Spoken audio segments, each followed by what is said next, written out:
Perusahaan tambang global Freeport McMoran mengumumkan kesepakatan dengan pemerintah Indonesia terkait perpanjangan hak operasi tambang di kawasan Grasberg, Papua Tengah. Kesepakatan ini membuka jalan bagi kelanjutan operasional PT Freeport Indonesia hingga akhir umur cadangan tambang atau life of resource. Presiden Prabowo Subianto telah menandatangani kesepakatan dengan Presiden Amerika Serikat Donald Trump terkait dengan perjanjian dagang Indonesia-Amerika Serikat untuk berbagai sektor.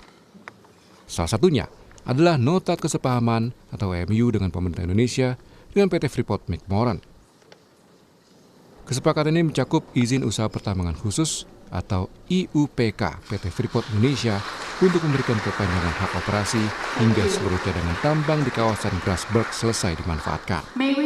Sudah ditandatangani kesepakatan MOU antara Freeport dan juga pemerintah Indonesia. Dalam hal ini kami mewakili atas mandat yang diberikan kepada kami,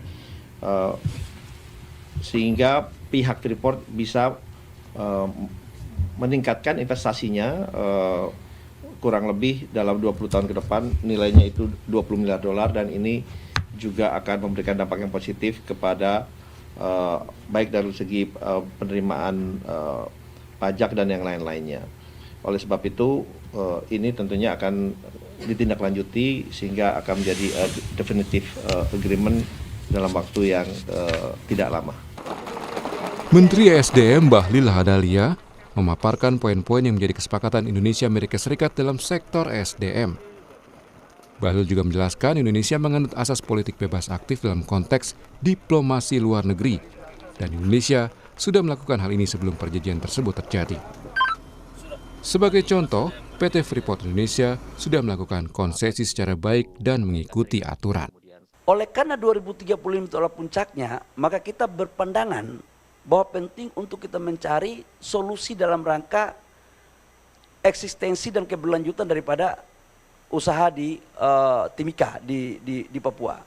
Maka hari ini komposisinya adalah saham kita dari 100% itu kita punya 51%. Perpanjangannya ini kita lakukan dengan maksud agar bisa dilakukan eksplorasi di awal dengan menambah 12% saham kepada negara, jadi dilakukan divestasi.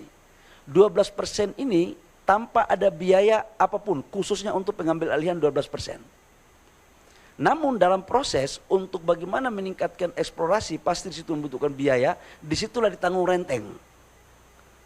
Nah, dengan demikian maka pada tahun 2041 negara akan mendapatkan saham 51 tambah 12% berarti 63, di mana penambahan 12% saham ini juga akan berkontribusi, akan dibagi sebagian kepada pemerintah daerah Papua, penghasil tambang. Selain perpanjangan izin, PT Freeport Indonesia juga berkomitmen meningkatkan dukungan bagi masyarakat Papua, meliputi pendanaan pembangunan 1 rumah sakit baru serta 2 fasilitas pendidikan medis. Di sisi hilirisasi, Freeport menegaskan tetap memprioritaskan penjualan produk olahan di dalam negeri, termasuk tembaga murni, logam mulia, dan produk turunan yaitu asam sulfat. Perusahaan juga membuka peluang memperluas pemasaran tembaga olahan ke Amerika Serikat sesuai kebutuhan pasar. Perpanjangan hak operasi ini masih menunggu penerbitan IUPK yang telah diamandemen oleh pemerintah Indonesia. Tim Liputan Kompas TV.